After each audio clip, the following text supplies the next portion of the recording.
This lush savanna is a perfect environment for growing flowers and shipping them to your corner market. But that kind of trade is also enmeshed in human rights battles, a controversy that has brought me here to Colombia, just outside Bogota. This is the other thing that flowed in this thing.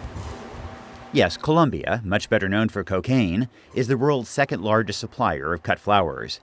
77% of America's flower imports come from Colombia. Almost 200,000 people work in the industry. And in high season, 28 cargo planes a day carry Colombian flowers to the U.S. And it's the hands of flower workers like 35-year-old Norma Reynosa that may have helped ready those flowers in your Mother's Day bouquet. My son wants to be a doctor. My daughter wants to be a nurse. And my little one a teacher. Colombia is caught up in an ongoing guerrilla war and is notorious for its narco-trafficking. It also has a problematic human rights record, and many in Washington see that as a reason to reject the pending U.S.-Colombian free trade agreement. Those human rights concerns are legitimate. But above all, I'd like them to keep in mind people like Norma. Until 3 years ago, she and her husband had a small cafe in her hometown.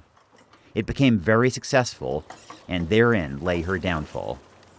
Tenía mi propio negocio, mi propio establecimiento, y resulta que la gente de la guerrilla I had my own business, and so the guerrillas came to me. acostumbran a vacunar. They have a custom called vaccination, which means you have to pay them money not to disturb you. Colombia's countryside has long been terrorized by narco-guerrillas and political violence. Several of Norma's relatives were killed in the warfare. When the guerrillas asked for money, what did they say? Did they threaten you if you didn't give money? Dice, no, pues entonces que o teníamos que volar de ahí. They gave us two choices, to leave quickly or else.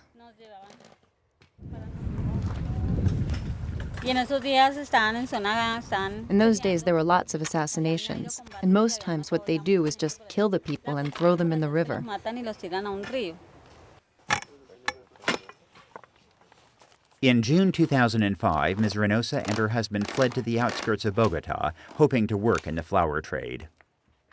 It must have been tough from being an entrepreneur running your business to all of a sudden being at the bottom of the chain, being an employee.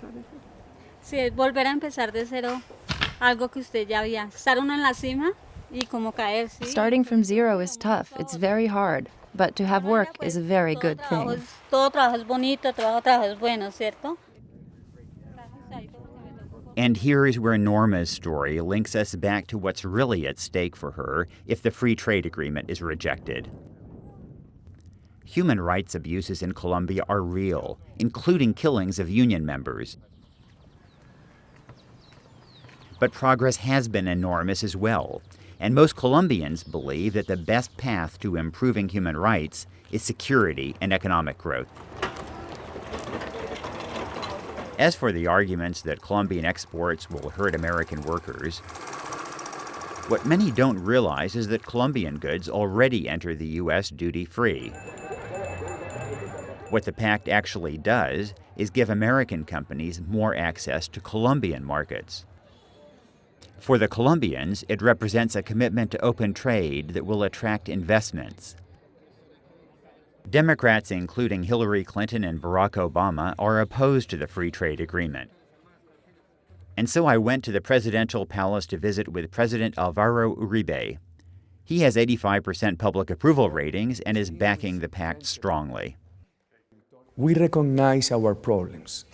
We are doing our best.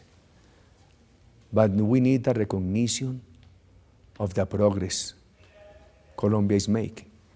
I wondered if he worried that the Democrats are generally retreating from past free trade commitments. I don't want to imagine this scenario. It could be devastating for the good relationships between the United States and our region. It's easy for politicians in Washington to say that we should punish Colombia because of its human rights problems. But do we really want to punish Norma? Norma, In the U.S., some people say that the free trade agreement should be rejected because the human rights situation in Colombia is not so good. En How would you reply to those people? Que yo pienso que en el momento de pronto la situación de los derechos de los humanos, derechos humanos es porque I believe one of the reasons the human rights situation is so bad is because there's no work. si se aprueba se mejoraría. If it is approved, it will be much better because Colombians will export more and there will be more work for the people. In Bogota, Colombia, for the New York Times, this is Nicholas Kristof.